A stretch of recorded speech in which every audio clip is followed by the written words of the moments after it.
Right, in this video I'm going to quickly go through the Year 12 IB Physics exam, focusing first on the multi-choice questions. Okay, so here's our answer sheet. Okay, so the first question asks, which of these is a derived unit? And to answer this, you kind of need to know which ones are fundamental units. A mole, Kelvin, and an ampere are all fundamental units, so C is our derived unit. Okay. The next question says, an object at rest at time t equals 0, the variation with t of the acceleration a of the object is shown from t equals 0 to t equals 20 seconds. To do this question, you need to recognize that the area under an acceleration time graph is equal to the change in speed. Because it started off at rest, the change in speed will also be the final speed here, which is what we're asked to find, at 15 seconds. So at 15 seconds, the area under the graph is all of this, which is the area of this triangle plus the area of that rectangle. The area of the triangle here is half base times height, so it's half times 10 times 5. And the area of this rectangle here is just base times height, which is 5 times 5. So that's 25 plus 25, which is 50, and hopefully that's one of our answers. 50 is here. I'll change to red actually. Okay. 50 is there. Which of the following options which of the following is proportional to the net external force acting on a body? Net external force, before we look at the answers, should be, well, the net external force is proportional to the acceleration and inversely, and proportional to the mass. So which is proportional to the external force? It's not the speed, not the velocity, not the rate of change of speed, it's the rate of change of velocity. Okay.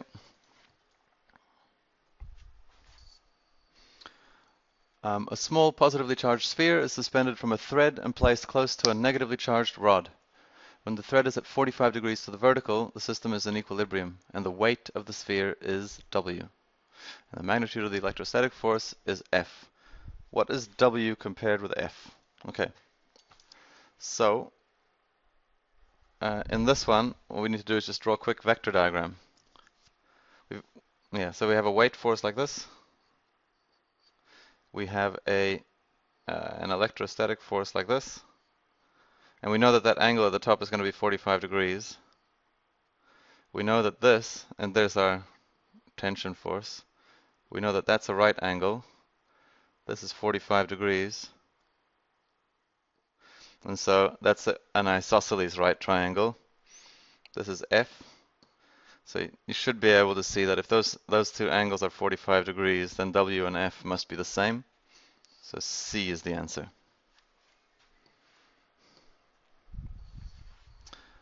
Okay, and then we have an object of mass m initially at rest when an impulse I acts on the object. Its final kinetic energy is Ek. What is the final kinetic energy when an impulse of 2I acts on an object of mass 2m initially at rest? Okay, this is a kind of tricky one. You need to relate the impulse to the kinetic energy. So we need to get an expression for kinetic energy in terms of impulse and mass. Okay, impulse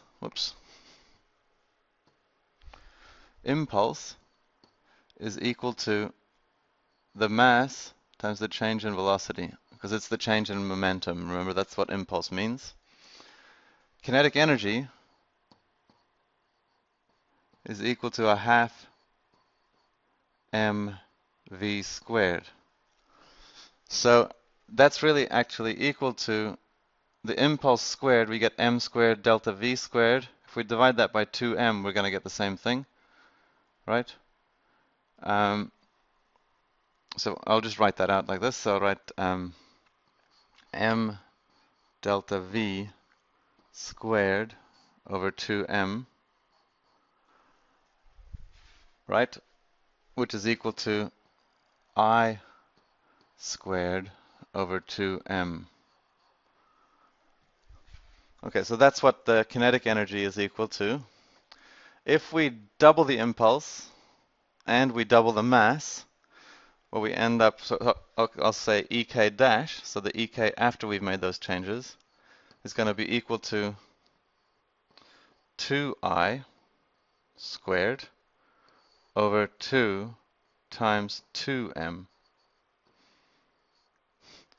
okay, which is equal to 4I squared over 4m, which is equal to I squared over m.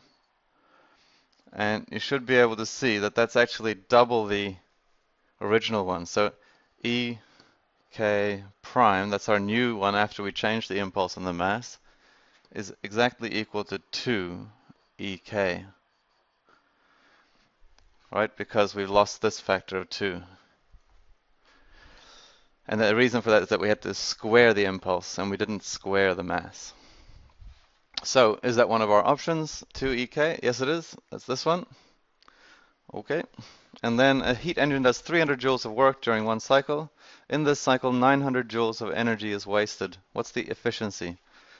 Okay, so that's E useful out, which is equal to the work done, divided by E total in. And the possible mistake to make here is to think that 900 joules is the energy in. 900 joules was the energy wasted, which means that there was 1200 joules in. So this is equal to 300 over 900 plus 300, which is 300 over 1200, which is a quarter, which is 0.25. Okay. Question 7. What is the correct definition of gravitational field strength? Okay, so you need to learn these definitions.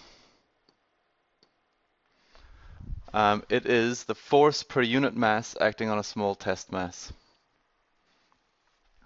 An object is dropped from rest. Air resistance is not negligible.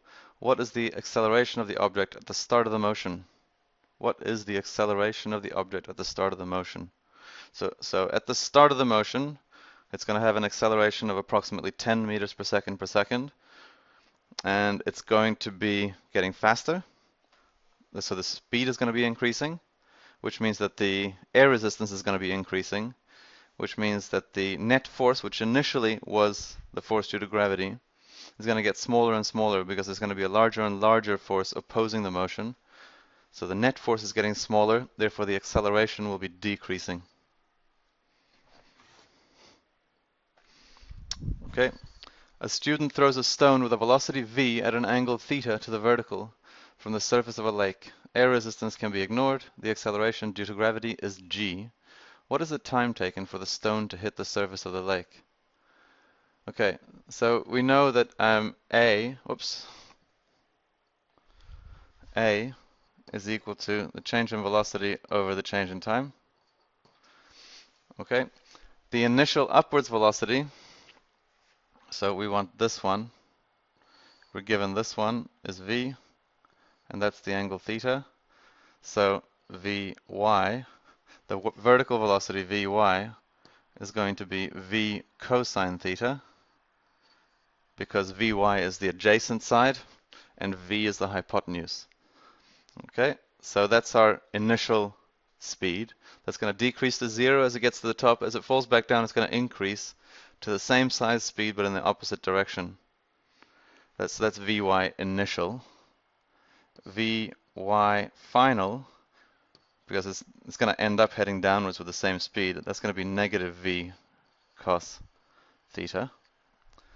Okay, so the change in speed, in fact, what we're interested in here is the time. So what I'm going to do instead is just write, that's an eraser, is it? Yep. Is just write delta t is equal to delta v over a. The acceleration here is just the acceleration due to gravity. Delta v is vf minus vi. And that's g. And vf minus vi, well, vf is negative v cos theta.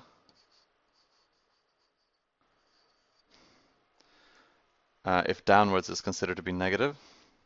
And then we're going to subtract v cos theta. Let me just move that out the way. And then we're going to divide by g. In fact, if downwards is negative, then the acceleration is negative g. And so this just becomes negative 2v cos theta divided by negative g,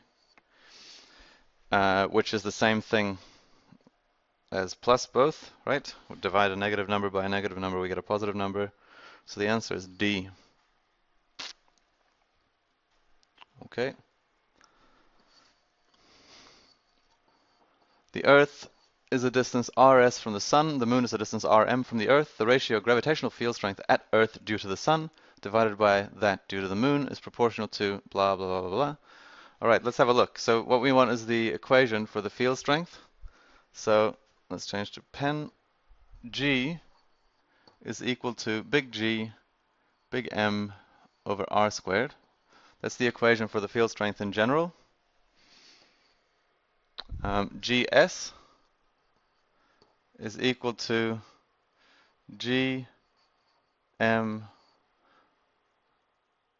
S over R S squared, and G moon at Earth is G M moon over R moon squared.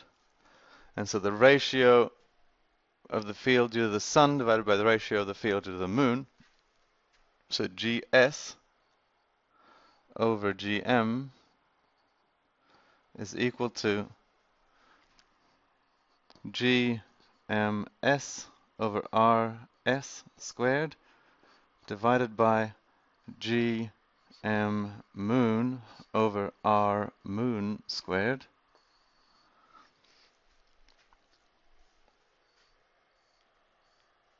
Okay, which is equal to, well, we can cancel the G's and we get MSRM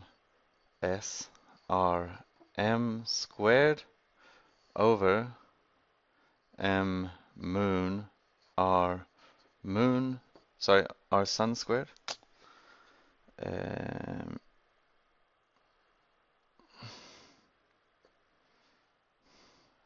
R sun squared.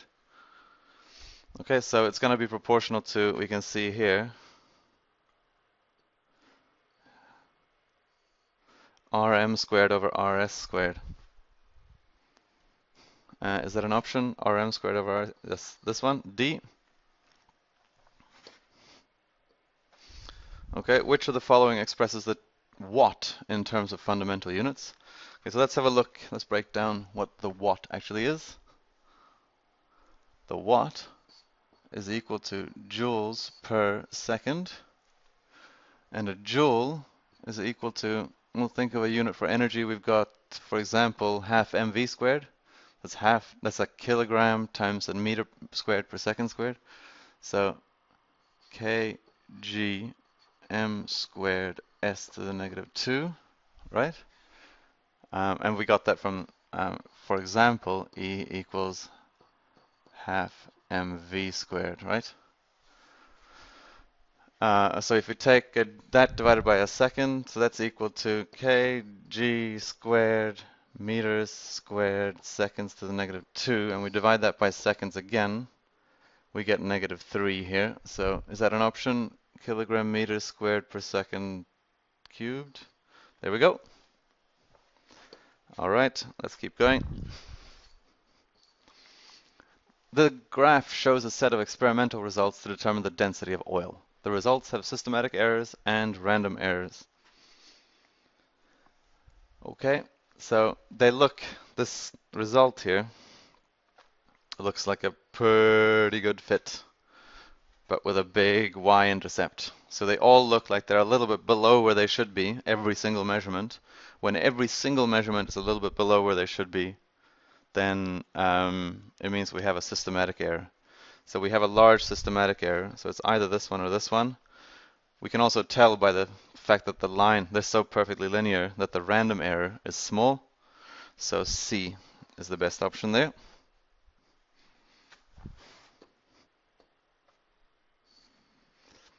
A body moves in a straight line. In order for the equations of uniformly accelerated motion to be applied, which condition must be true? A constant net force acts on the body of fixed mass. It's moving in a straight line, so we have a constant net force. Whoops. Constant net force and fixed mass. We have A is equal to F over M. If we want A to be constant, we need both F and M to stay constant. So A seems like a feasible answer. A constant net force, that's not sufficient. The body falls towards the surface of a planet. Meh.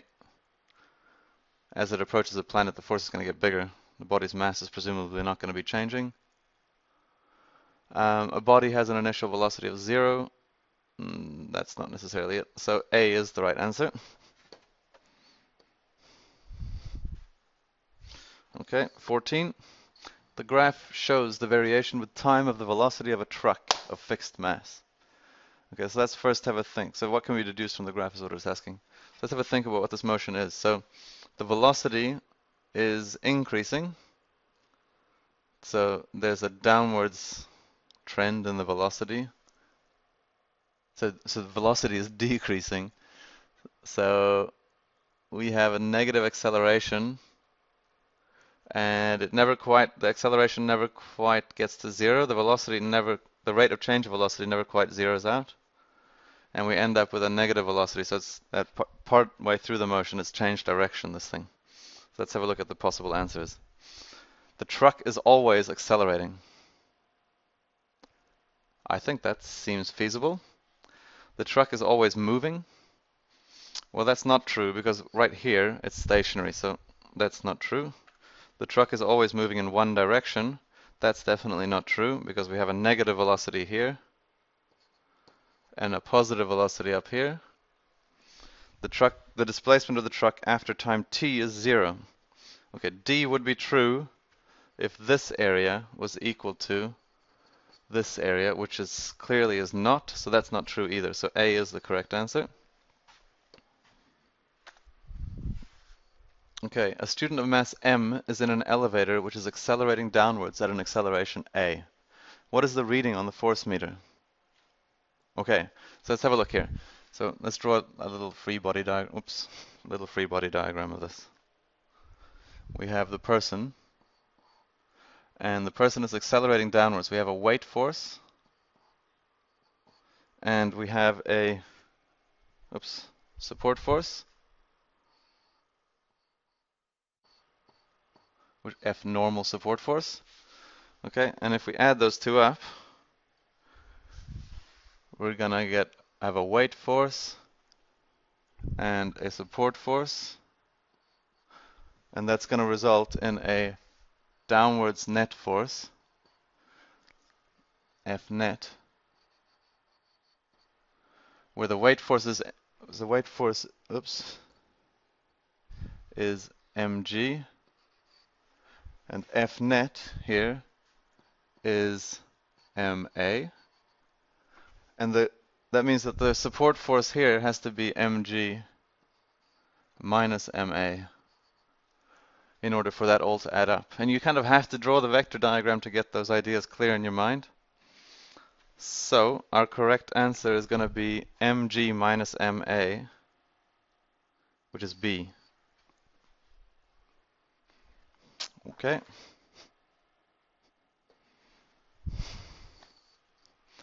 An electron moves in uniform circular motion in a region of magnetic field, which shows the acceleration a and velocity v of the electron at point P. Okay, we know that the velocity is a tangent to the circle. We saw that when we were spinning the sparkler around in the drill. We know also that the acceleration is towards the center, and we deduce that by looking at what direction the change in velocity is on a circle.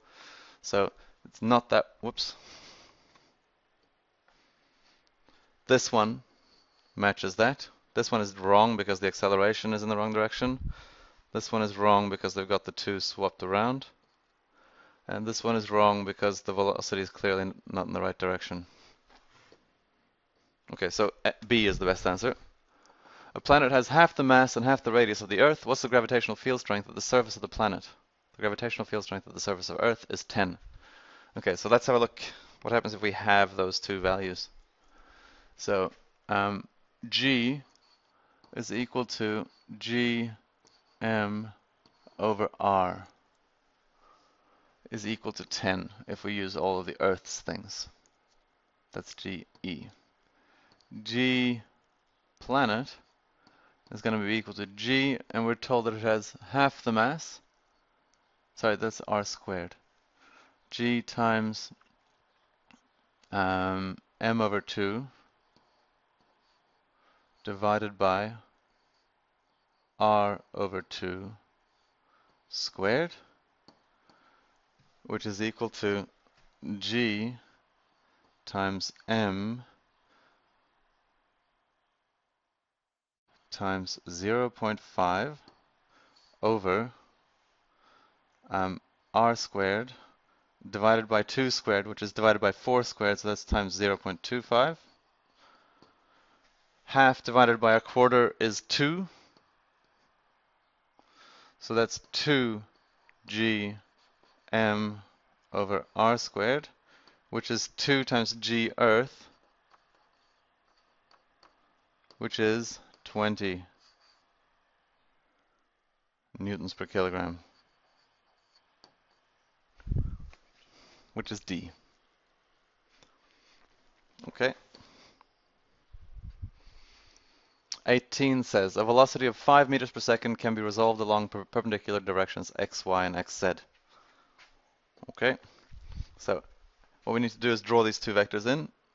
So the x, y component looks like that.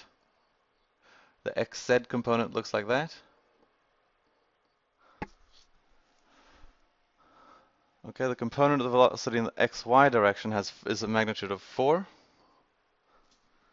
And so if we look at this as a right triangle, we have 4, and then we have 5 up here, and we have this one here. So what we can say is 4 squared plus this squared equals 5 squared. So 5 squared minus 4 squared is equal to question mark squared. 5 squared minus 4 squared is 9. That's 25 minus 16 is equal to question mark squared, which is equal to, so therefore question mark is equal to 3. Okay, there we go. Which you probably could have recognized if you'd seen that it's a 3, 4, 5 triangle and you're aware of that. A tennis ball is released from rest and falls vertically through a small distance in air. What's the change in speed of the ball and the change of the acceleration of the ball as it falls? The speed of the ball is definitely going to increase. Okay, so it's one of these two. The acceleration of the ball, well, as it falls, it goes faster and faster. The resistance force gets bigger and bigger, which means that the net downwards force will get smaller and smaller. If the net force decreases, then the acceleration decreases as well. So A must be the answer. The graph below shows the variation with time t of the velocity of a car traveling in a straight line. Which shows the variation with t of the displacement of the car? Okay, so let's, before we have a look at the graphs, just predict what it's going to look like. So it should look something like this. Initially, the velocity is constant and quite high. So it's going to go up like that.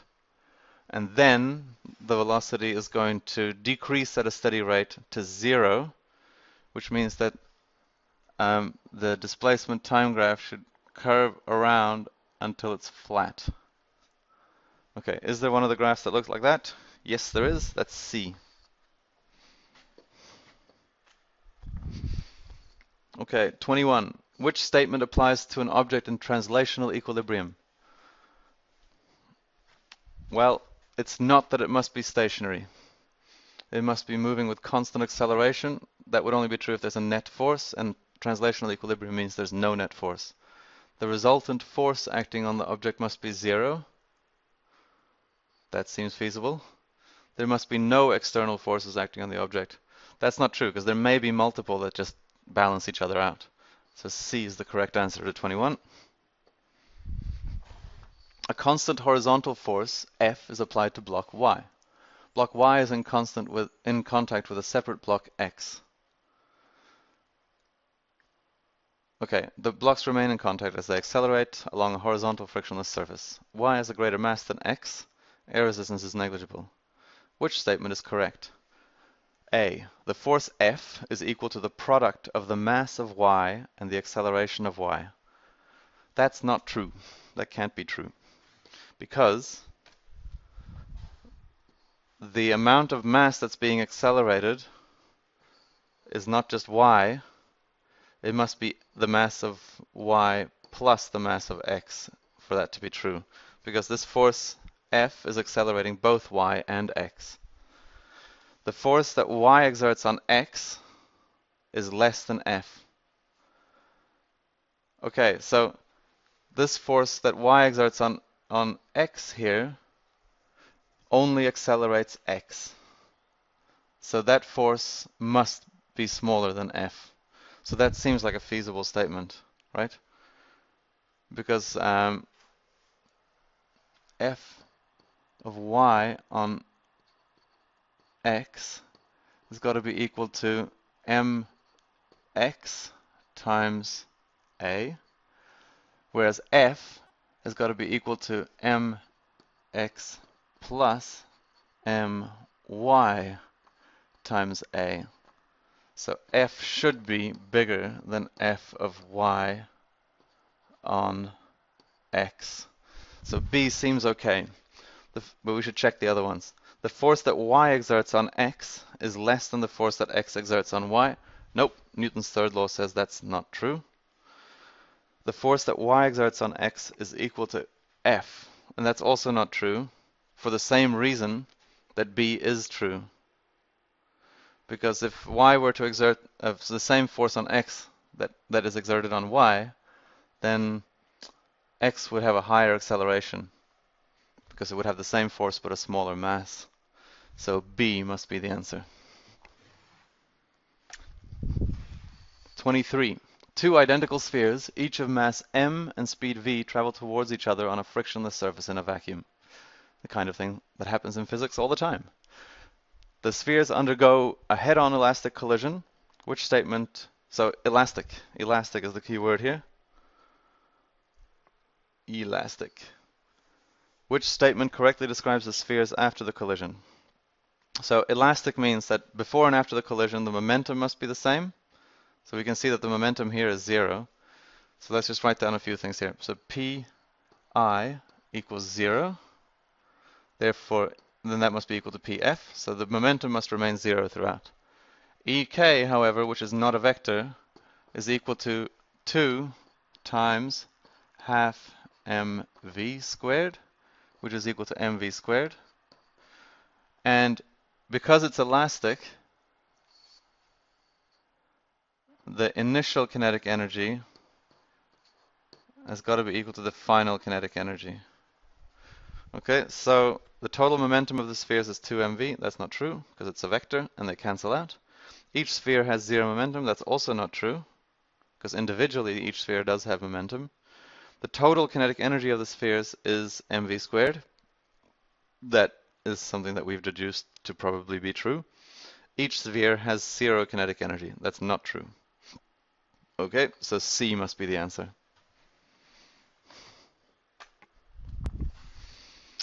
A mass is suspended by a string from a fixed point. The mass moves with constant speed along a circular path in a horizontal plane. The resultant force acting on the mass is, just before reading the answer, if something's moving in a circle, the resultant force is always towards the center of the circle. So we need an answer that says something like that. Okay, is there an answer that says that? The resultant force is 0, not if it's moving in a circle, directed upwards along the string. There is a force directed that way, but that's not the total force. Directed towards the center of the circular path. I like the look of that one. In the same direction as the velocity of the mass. Nope. Okay, because this last one would mean that the resultant force was tangent to the circle, which is not true. 25. Which single condition enables Newton's universal law of gravitation to be used to predict the force between the Earth and the Sun? Okay, so this one requires you to know the definition of Newton's universal law of gravitation. There will always be a few that require that, and it is worth learning those. And Newton's universal law of gravitation, we mentioned this in passing in class, only applies if the objects in question are treated as point masses, which they approximately can be for any of these situations. It's only when we have two big chunky things very close to each other that it starts to become complicated. A tennis ball is dropped from the top of a tall building. Air resistance is not negligible. Which graph shows the variation with time t of the displacement s of the ball?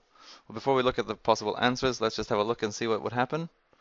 So we have s and t, sorry, s, yeah, that's right, s and t. And initially it'll accelerate and it'll reach a terminal velocity. So acceleration on a distance time graph looks like this. And then it would reach a terminal velocity. So it should do something like that, which starts off with a curve and ends up with a straight line. Is that one of the options? Yes, it's A.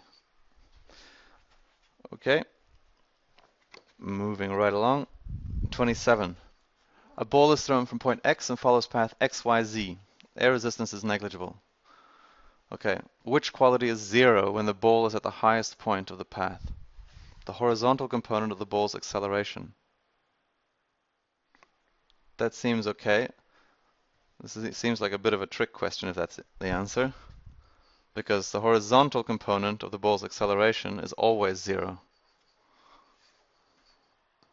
for a projectile, because the force is only vertical, the acceleration is only vertical. The vertical component of the ball's acceleration, that's definitely not 0, that's g. The horizontal component of the ball's velocity, nope, that's constant throughout, that's still moving horizontally. Kinetic energy of the ball is also not 0 because it's still moving. So A is the best answer there.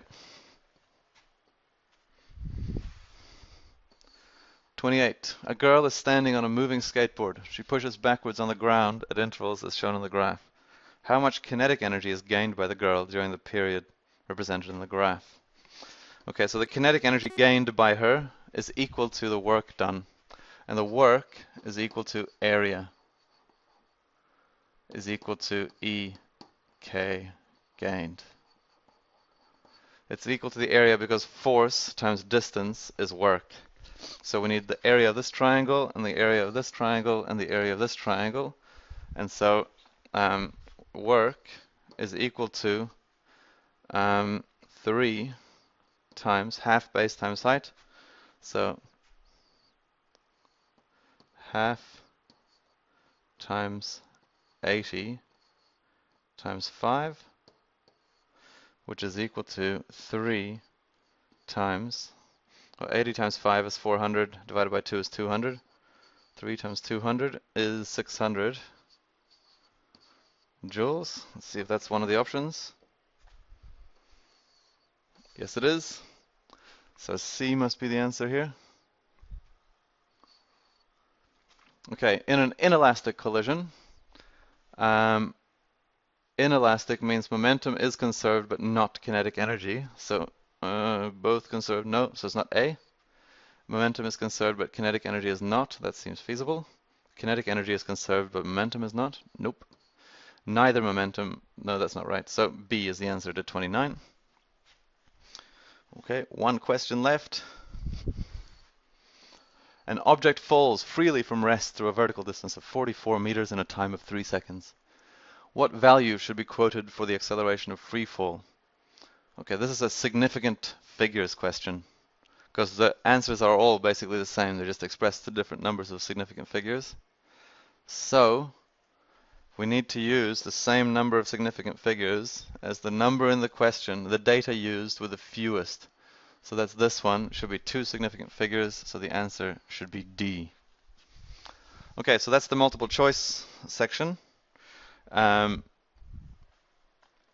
I'll move on to part B in the next video.